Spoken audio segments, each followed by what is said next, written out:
இப்போது ஒரு கலாச்சாரம் இருக்கிறது, யூடியூப் கலாச்சாரம். அதிலே மிகவும் பிரபல்யமான இருவர் வடக்கிலே இருக்கிறார்கள். ஒருவர் தான் எஸ்கே கிருஷ்ணா. அவர் இரவு வேளைகளிலே பெண்களுடைய வீடுகளிலே போய் ஒரு பெண் குழந்தை மாட்டேன் வெளியே வர மாட்டேன் என்று சொன்னபோது கூட, அப்போது உங்களுக்கு காதலன் இருக்கிறார்களா, உங்களுக்கு முகத்தை காட்ட வெக்கமில்லைன்னா நீங்க ஐஸ்வர்யா ராயா என்று கேட்டு அந்த வீட்டுக்குள் அவருடைய அறைக்குள் பூந்து வீடியோ எடுத்து அதை யூடியூப்ல டிக்டாக் போட்டுக்கிறார். இந்த நபர் என்பிபியினுடைய பிரச்சார பீரங்கி. எத்தனையோ பெண்கள் வாழ்வாதாரம் இல்லாமல் நேரும் போது இவர்கள் வீடுகளில் போய் அவர்களுடைய வீடியோவை எடுத்து யூடியூபில் போட்டு புலம்பெயர் நாட்டு மக்களிடம் காசுகளை வேண்டி இவர்கள் வீடு கட்டிக் கொள்கிறார்கள். உங்களுடைய அரசாங்கத்திலே இன்று வரைக்கும் எந்த முஸ்லிம் அமைச்சருக்கும் நீங்கள் இடம் கொடுக்கவில்லை. இது மிகவும் கவலைக்குரிய விடயம். அது தவிர கிளீன் ஸ்ரீலங்கா என்று சொல்லப்படுகின்ற அந்த திட்டத்திலே எந்த தமிழனும் எந்த முஸ்லீமும் இதுவரைக்கும் நீங்கள் உள்ளடக்கவில்லை. அவர் மலையகத்தை சார்ந்தவர். எங்களுடைய மீன்பிடி அமைச்சர் சந்திரசேகர். மலையகம் தான் இதுவரைக்கும் போதைக்கு அடிமையான நாடாக இருந்தது, ஆனால் இப்போது யாழ்ப்பாணம் மாறி இருக்கிறது என்று சொல்லியிருக்கிறார். அதை விட அவர் சொன்ன விடயம் எனக்கு மிகவும் கவலையானது. நீர் உம்முடைய விளையாட்டுகளை கொண்டே யாழ்ப்பாணத்தில் வைத்துக் கொள்ளும் என்று. இந்த கரடி என்னுடைய யாழ்ப்பாண பிரதேசத்துக்கு ஒரு பாராளுமன்ற உறுப்பினராக வர தகுதி இல்லாத ஒரு விலங்கு. ஃப்ரீ பேர்ட்ஸ் என்று சொல்லப்படுகின்ற முதலாவது பெண்களின் கட்டளை பணி எங்களுடைய தேசிய தலைவரால் கட்டுவிக்கப்பட்டது. அமைச்சர் ஒரு ஊடகம் ஒன்றிலே சொல்லியிருந்தால், கிருசாந்தி படுகொலை சம்பந்தமாகவும் இசைப்பிரியா படுகொலை சம்பந்தமாகவும் பாலச்சந்திரன் படுகொலை சம்பந்தமாகவும் நாங்கள் அதற்குரிய நீதியான நேர்மையான விசாரணையை செய்வோம் என்று. ஆனால் எங்களுடைய தமிழ் மண் இந்த வார்த்தைகளை நம்பாது. இவை அரசியல் வார்த்தைகள் என்பதை நான் உங்களுக்கு சொல்லிக்கொள்ள விரும்புகிறேன். எங்களுடைய காலத்தில் வடக்கிலே எந்த பகுதிக்கும் இரவு 12 மணியில் பயப்படாமல் ஒரு பெண் நடமாட முடியும். ஆனால் இன்றைய பொழுதிலே யாழ்ப்பாணத்திலே ஒரு பாராளுமன்ற உறுப்பினராக பகல் 12 மணிக்கு கூட எங்களுடைய நாட்டிலே போக முடியாத நிலைமையை இந்த அரசாங்கம் எங்களுக்கு தந்திருக்கிறது. 8வது மாதம் அல்லது 9வது மாதம் நான் இந்த பாராளுமன்றத்திலிருந்து விலகி ஒரு பெண்ணுக்கு அந்த பாராளுமன்ற பதவியை கொடுக்கிறேன். சிந்துஜா எனப்படுகின்ற பெண்மணி மன்னாரிலே தான் தன் பிள்ளைக்கு பால் கொடுத்து கொண்டிருக்கும் போது வைத்தியசாலையிலே வைத்தியர்களுடைய புறக்கணிப்பால் பால் கொடுத்தபடி ரத்தத்தில் விழுந்து செத்தவள்.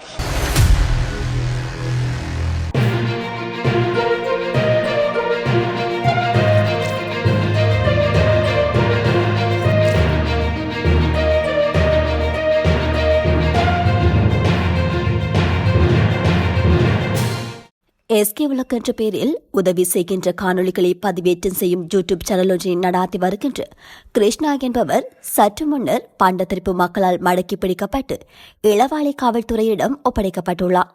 குறித்த யூடியூபர் பெண்ணொருவரை அவமானப்படுத்துவது போன்று பேசி காணொலி ஒன்று வெளிவந்த நிலையில் அது சர்ச்சையாக மாறியிருந்தது.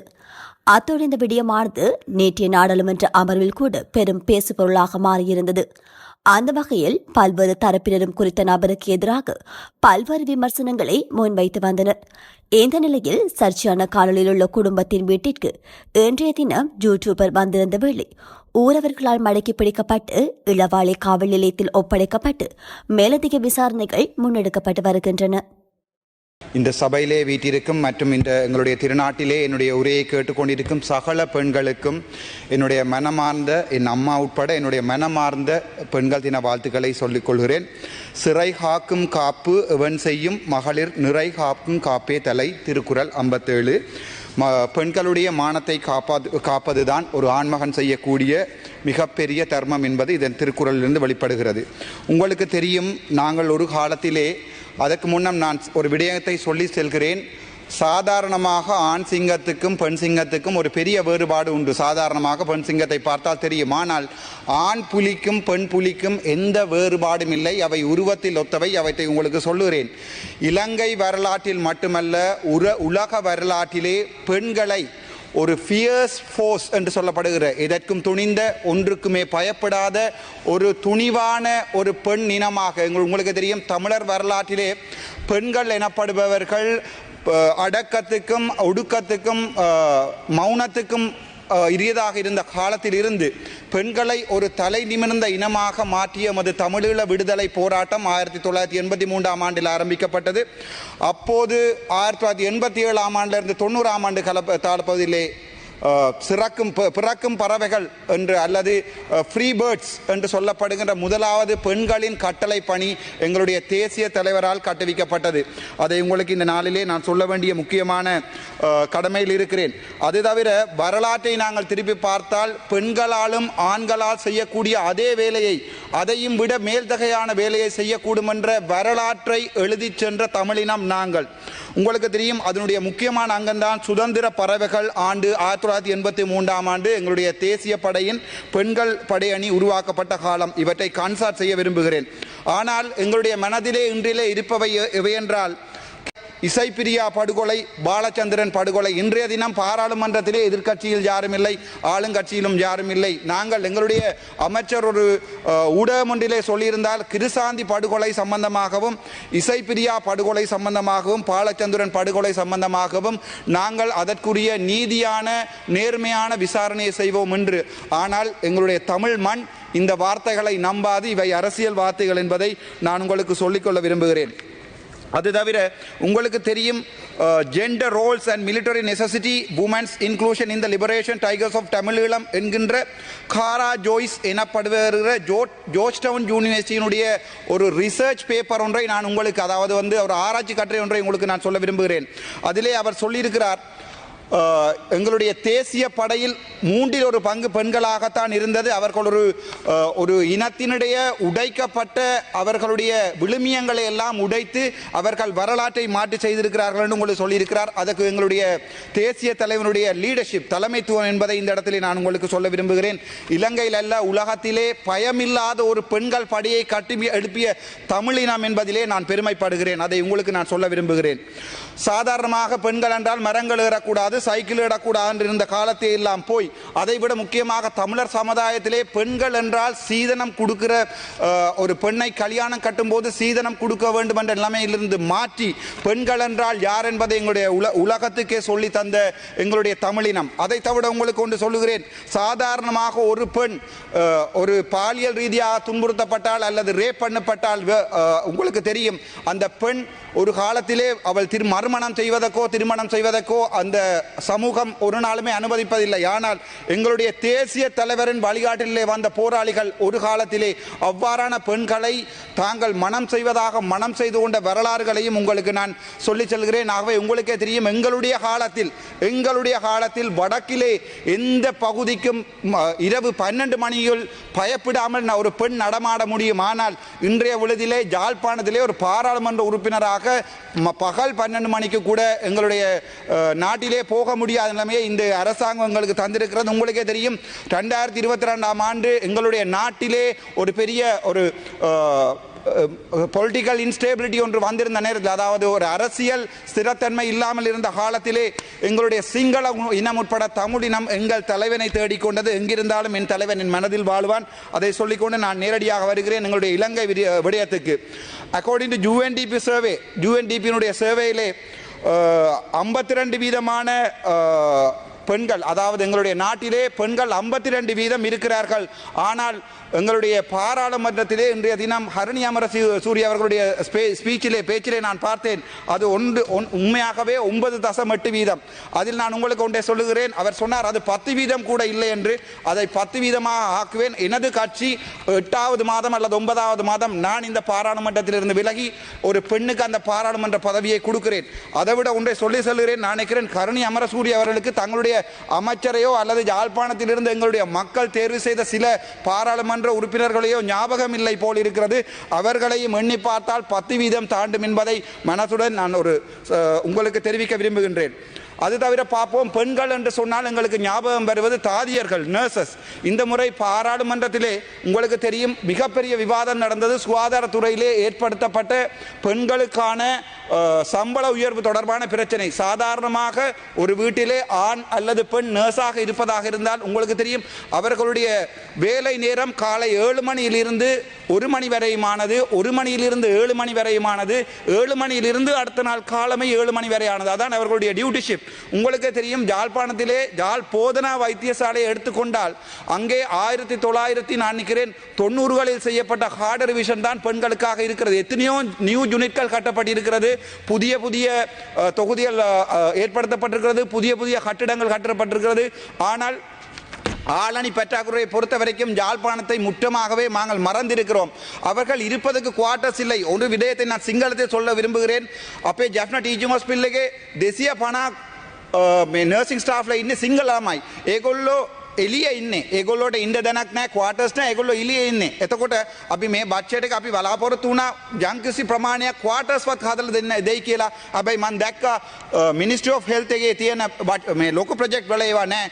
ඒ නිසා நான் கூறுகிறேன், எங்களுடைய யாழ்ப்பாணத்திலே வேலை செய்கின்ற தாதியர்களுடைய இருக்கின்ற இடம், அவர்களுடைய சம்பளம் மிகப்பெரிய ஒரு முரணான நிலைமைக்கு போய்கொண்டிருக்கிறது. உங்களுக்கு ஒன்றை சொல்ல விரும்புகிறேன், மருத்துவத்துறையாக இருக்கட்டும், தாதிய துறையாக இருக்கட்டும், அவர்களுடைய சம்பளம் என்பது அவர்களுடைய வாழ்க்கை வாழ்வாதாரம் மட்டுமில்லை, அவருடைய மானம் போன்றது. ஒரு வைத்தியருடைய சம்பளத்தை ஓடி என்பதை 80ஆல் பிரிப்பதை நீங்கள் 120ஆல் பிரித்திருக்கிறது என்பது எங்களுடைய பிரிஸ்டீஜ் இஷ்யூ. அதாவது எங்களுடைய வைத்தியர்களுடைய மான பிரச்சனை. மற்றும் ஒரு வைத்தியரால் வாழ முடியாது என்று இல்லை, அவர்களால் எந்த நாட்டிலுமே போய் வாழ முடியும். அதே நேரம் அங்கே யாழ்ப்பாணம் வைத்தியசாலையிலே பெண்களுக்கான ஒரு நிரந்தரமான குவார்ட்டர்ஸ் இல்லை. அது புதிதாக பெண் தாதியர்கள் எடுத்துக்கொள்ளப்படும் போது உங்களுக்கு தெரியும், ஒரு வைத்தியசாலை எடுத்துக்கொண்டால் அந்த வைத்தியசாலை இயங்குவது வைத்தியர்களால் அல்ல, வைத்திய அதிகாரிகளால் இல்லை. அந்த வைத்தியசாலை இயங்குவது வைத்திய தாதியர்களால். அவர்கள் தான் 24 மணித்தியாலவும் அங்கே நிற்கிறார்கள். அதை விட ஒன்று சொல்லுகிறேன், நாங்கள் இன்டர்ன் எனப்படுகின்ற உள்ளக பயிற்சிகளுக்கு போகும்போது எங்களுக்கு சொல்லித் தருவது வைத்திய தாதிகள். உங்களுக்கு தெரியும், சில மருந்துகளோட டோஸ் எங்களுக்கு பாடம் இருக்காது. எல்லா நேரமுமே பிஎன்எஃப் எனப்படுகின்ற புத்தகத்தை எடுத்து வாசித்து சொல்லலாது. அப்போது மிஸ் மாரிடம் தான் கேட்போம், மிஸ் இந்த டோஸை கொஞ்சம் சொல்லுங்க. ஏனென்றால் அந்த அளவுக்கு ஒரு வைத்தியசாலையிலே ஒரு வார்டு ஒன்றினை ரன் பண்ண தேவையானவர்கள் தாதியர்கள். ஆனால் தாதியர்களை நாங்கள் மறந்திருக்கிறோம். முக்கியமாக தாதியர்களுடைய சம்பள பிரச்சனை தொடர்பாக யாருமே கதைக்கவில்லை. வைத்தியர்களை பற்றி மட்டுமே கதைத்தார்கள். இன்றைய தினத்திலே தாதியர்களை சம்பந்தமாக நான் கதைப்பதற்கு முக்கியமாக நான் சந்தோஷப்படுகிறேன். அது தவிர உங்களுக்கே தெரியும், பெண்களுக்கும் சிறுவர்களுக்குமான ஆன்லைன் சேஃப்டி என்பது இலங்கையிலே இல்லை. சாதாரணமாக ஒரு போலீஸ் நிலையத்திலே ஒரு பெண்ணோ ஒரு சிறுவரோ போய் முறையிடும் நிலை வடக்கு கிழக்கிலே மிகவும் கேவலமானதாக இருக்கிறது. உங்களுக்கே தெரியும், இப்போது ஒரு கலாச்சாரம் இருக்கிறது, யூடியூப் கலாச்சாரம். அதிலே மிகவும் பிரபல்யமான இருவர் வடக்கிலே இருக்கிறார்கள். ஒருவர் தான் எஸ்கே கிருஷ்ணா. அவர் ஆரென்றால் எங்களுடைய என்பிபி ஆண்டினால் யாழ்ப்பாணத்திலே எங்களுடைய தேசிய தினத்தை கொண்டாடுவதற்காக களமிறக்கப்பட்டவர் தான் இந்த எஸ்கே கிருஷ்ணா. அவர் இரவு வேளைகளிலே பெண்களுடைய வீடுகளிலே போய் ஒரு பெண் குழந்தை மாட்டேன் வெளியே வர மாட்டேன் என்று சொன்னபோது கூட, அப்போது உங்களுக்கு காதலன் இருக்கிறார்களா, உங்களுக்கு முகத்தை காட்ட வெக்கமில்லைன்னா நீங்க ஐஸ்வர்யா ராயா என்று கேட்டு அந்த வீட்டுக்குள் அவருடைய அறைக்குள் பூந்து வீடியோ எடுத்து அதை யூடியூப்ல டிக்டாக் போட்டுக்கிறார். இந்த நபர் என்பிபியினுடைய பிரச்சார பீரங்கி. அது ஒரு கேவலமான விடயம், அதை உங்களுக்கு நான் சொல்லுகிறேன். இரண்டாவது தான் டிகே கார்த்திக். உங்களோட கிளீன் ஸ்ரீலங்கா என்று சொல்லப்படுகின்ற வடக்கினுடைய திட்டத்தை மிகவும் பிரபலமாக கொண்டு செல்வது இந்த டிகே கார்த்திக். இவர் சம்பந்தமான மிகப்பெரிய ஊழல்கள் வந்திருக்கிறது. ஆனால் எங்களுடைய அமைச்சர் அது சம்பந்தமாக நான் எழுத்திலே தருகிறேன், நீங்கள் அது சம்பந்தமான நடவடிக்கை எடுத்துக்கொள்ளுங்கள். ஏனென்றால் வடக்கு கிழக்கு போரால் பாதிக்கப்பட்ட பிரதேசம், அங்கே ஏழ்மையான குடும்பங்கள் எவ்வளவு இருக்கிறது. இன்றைய தினம் முல்லைத்தீவை எடுத்து பார்த்தீர்கள் என்றால் வட்டுவாகல் பாலத்திலேயோ எத்தனையோ ஆயிரம் பெண்கள். எங்களை பொறுத்த வரைக்கும் தெரியும், பெண்கள் என்று நாங்கள் கதைக்கும் போது இந்த நாட்டிலே யார் ஞாபகம் வருகிறார்கள் என்றால் வடக்கில் கிழக்கில் பிறந்த பெண்களும் எங்கள் தேயிலை கொழுந்து பறிக்கும் எங்கள் தெய்வங்களும். ஆனால் நாங்கள் இதுவரைக்குமே நான் அது சம்பந்தமாக கதைக்கிறேன், இதுவரைக்கும் வடக்கு கிழக்கில் உள்ள பெண் தலைமைத்துவ குடும்பங்கள் சம்பந்தமாக எந்த நடவடிக்கையும் எடுத்ததில்லை. எங்களுடைய அம்மணி அமைச்சர் அவர்கள் இருக்கிறார், நீங்களும் ஒரு பெண், தயவு செய்து நீங்கள் முக்கியமாக பார்க்க வேண்டும். அந்த எஸ்கே கிருஷ்ணா டிகே கார்த்திக் சம்பந்தமான முழு முறைப்பாடுகளை உங்களுக்கு நான் எழுத்தில் தருகிறேன். தயவு செய்து அது முக்கியமானது. ஏனென்றால் எத்தனையோ பெண்கள் வாழ்வாதாரம் இல்லாமல் நேரும் போது இவர்கள் வீடுகளில் போய் அவர்களுடைய வீடியோவை எடுத்து யூடியூபில் போட்டு புலம்பெயர் நாட்டு மக்களிடம் காசுகளை வேண்டி இவர்கள் வீடு கட்டிக் கொள்கிறார்கள். அங்கே அவர்கள் எக்ஸ்ப்ளாய்ட் பண்ணப்பட்டு வருகிறார்கள். அது சம்பந்தமான முறைப்பாடுகளை தங்களிடம் எழுத்தில் தருகிறேன். சரி, நேரடியாக பார்ப்போம். தங்களுடைய அமைச்சு சம்பந்தமாக ஒரு சில குறைகளை உங்களை சுட்டுக்காட்ட விரும்புகிறேன்.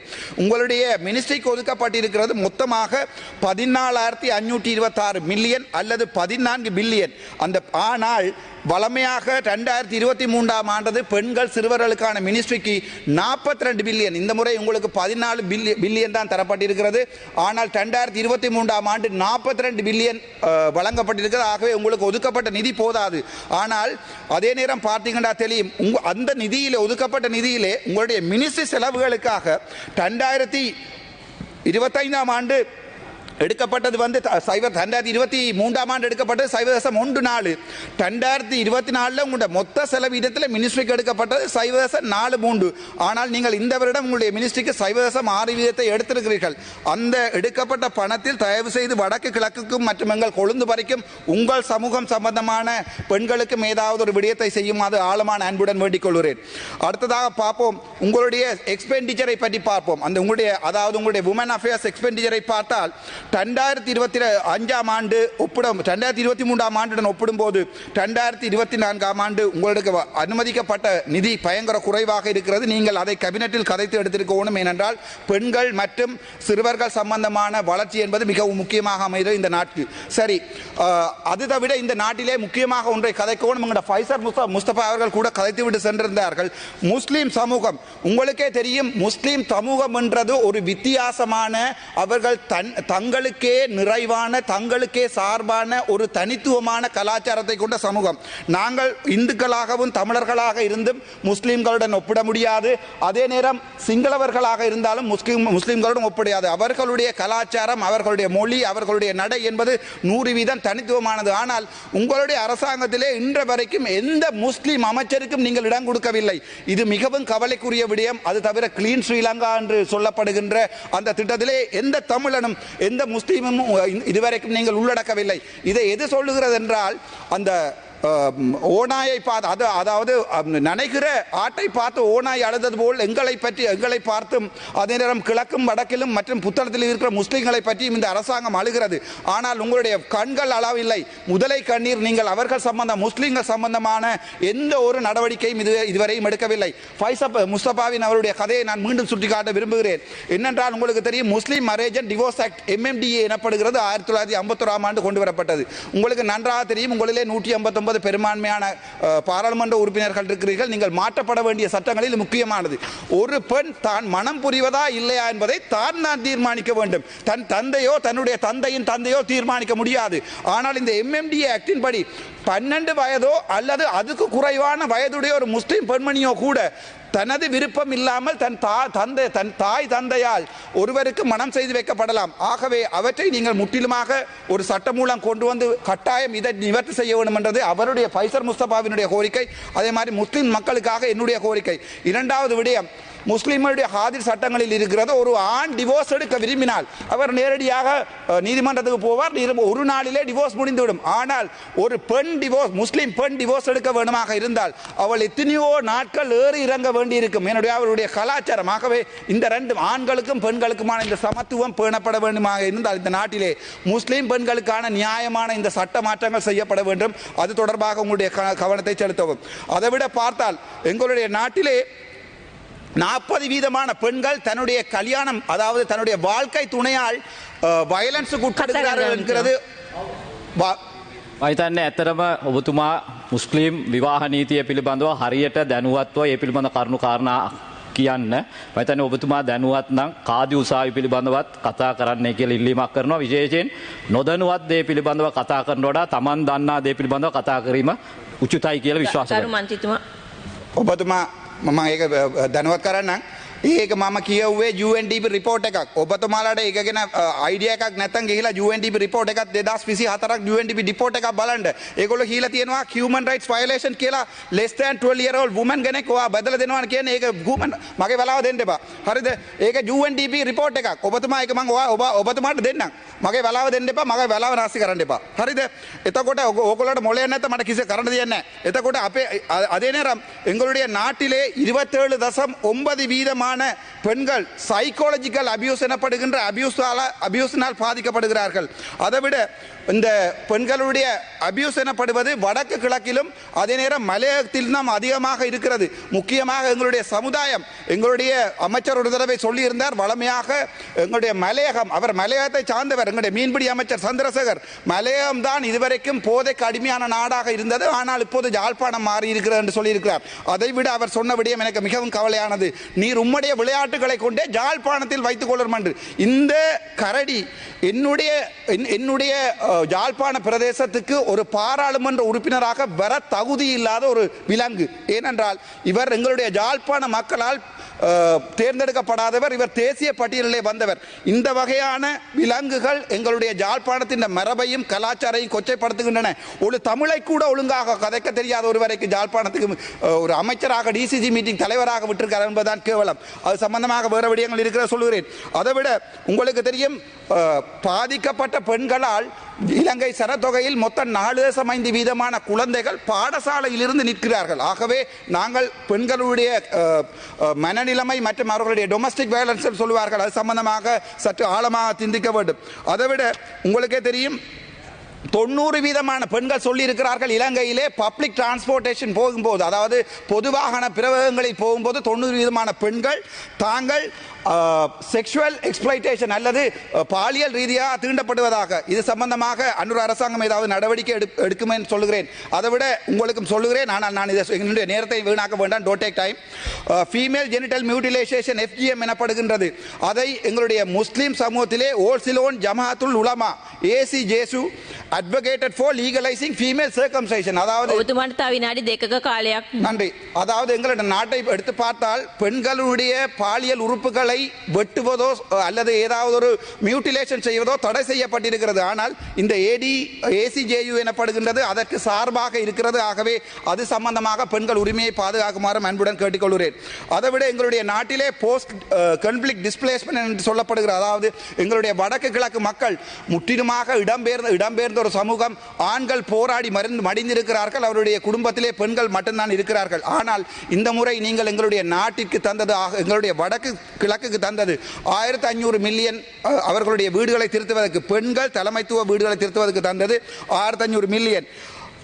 ஆகவே ஆனால் நான் பார்த்தேன் 7000 மில்லியன் ராணுவ வீரர்களுடைய வீடுகளை கட்டி கொடுப்பதற்கு 7 பில்லியன் அனுமதித்திருக்கிறார்கள். ஆனால் எங்களுடைய பெண்களுக்காக தந்தது 1500 மில்லியன். ஆகவே அது கிட்டத்தட்ட 15% குறைவானது. அதை தவிர நான் உங்களுக்கு இன்னும் ஒன்றை சொல்ல விரும்புகிறேன். எங்களுடைய பெண்கள், எங்களுடைய நாட்டிலே ஒவ்வொரு 1000 பெண்களுக்கும், இளம் பெண்களுக்கும் 15 பெண்கள் 15 தொடக்கம் 19 வயசுக்கு உட்பட்ட தன்னுடைய அந்த இளமை பருவங்கள், டீனேஜ் பிரெக்னன்சி என்று சொல்வார்கள், 15 பெண்கள் 1000 பெண்களுக்கு 15 பெண்கள் டீனேஜ் பிரெக்னன்சியால் பாதிக்கப்படுகிறார்கள். ஆக உங்களுக்கு தெரியும், வடக்கு மாநிலத்திலே கிளிநொச்சி வைத்தியசாலையிலே நெதர்லாந்தினால் கட்டப்பட்ட உமன் எக்ஸலன்ஸ் சென்டர் என தெரிவிக்கப்படுகின்ற அந்த வைத்தியசாலை, பெண்கள் வைத்தியசாலை பிரிவு இன்று வரைக்கும் இயங்கவில்லை. அது சம்பந்தமாக சுகாதார அமைச்சருக்கு எந்த கரிசனையும் இல்லை. அப்படி எனக்கு மிகவும் கவலையுடன் தெரிவித்துக் கொள்கிறேன். அதை விட நான் ஒன்றை சொல்ல விரும்புகிறேன். எங்களுடைய தேயிலை தோட்டத்திலே வாடுகின்ற அந்த பெண்களுடைய நாளாந்த சம்பளம் 1700 ரூபாய் நீங்கள் வேண்டி கொடுப்பதாக சொல்லியிருக்கிறீர்கள். ஆனால் உங்களுக்கே தெரியும், ஒரு பெண் தன் குடும்பத்தையும் பார்த்து தன் பிள்ளைகளையும் பார்த்து அவள் அந்த குளிரிலே அட்டை கடியிலே தன் பிள்ளையை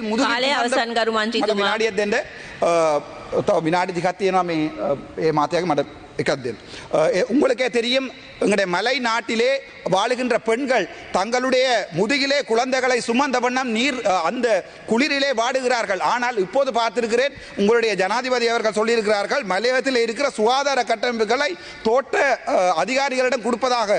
ஆகவே அது சம்பந்தமாக நான் மிகவும் கவலையிடுகிறேன். அந்த பெண்களுடைய அன்றாட வாழ்க்கை, இலங்கையிலே அதிகுறைந்த போஷாக் உள்ள இடம் என்பது மலையகம் என்பது அம்மணிக்கு வடிவாக தெரியும். ஆகவே நான் அதை உங்களை சொல்ல தேவையில்லை. அது சம்பந்த நடவடிக்கை எடுப்பதற்கு உங்களுடன் ஆழமாக வேண்டிக் கொள்கிறேன்.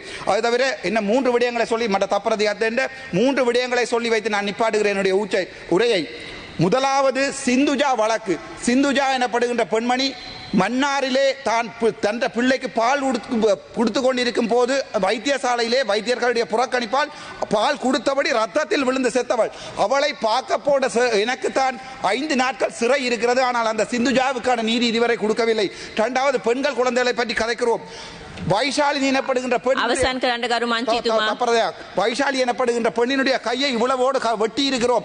அவளுக்குரிய மெடிக்கல் நெக்லிஜென்ஸ்க்கு இன்று வரைக்கும் அந்த வழக்குகள் ஈடுபடவும் இல்லை. சம்பந்தப்பட்ட வைத்திய அதிகாரிகள் தாண்டி படிக்கவில்லை. அதை விட எத்தனையோ சிசு கொலை வழக்குகள் யாழ்ப்பாணத்திலே நடந்திருக்கிறது. இதை தவிர இந்த மேஜர் பப்ளிக் இன்வெஸ்ட்மெண்ட் என்ற புத்தகத்திலே எவ்வளவோ கோளாறுகள் இருக்கிறது. முஸ்லீம் சமூகத்துக்கு ஏதாவது இருக்கிறதா என்று தேடி பார்த்தேன். வீதத்தை சொல்லுவோம் என்று ஒன்றுமே இல்லை. வடக்கு கிழக்கு சொல்வதற்கு எவ்வளவோ இருக்கிறது எழுதி கொண்டு வந்தேன். ஆனால் நேரம் இல்லை. என்ன என்றால் நீங்கள் உள்ளூராட்சி சபை தேர்தலுக்காகவும் அதே நேரம் எங்களுடைய மாகாண சபை தேர்தலுக்கான சின்ன பொய்கள் என்னிடம் தாராளமாக விகிதாத அடிப்படையில் நான் சொல்ல முடியும். ஆகவே தயவு செய்து இந்த வகையான வேலைகளை செய்யாமல் வடக்கு கிழக்கு மக்களையும் சற்று நீங்கள் பார்க்குமாறு அன்புடன் கேட்டுக்கொள்கிறேன். நன்றி, வணக்கம்.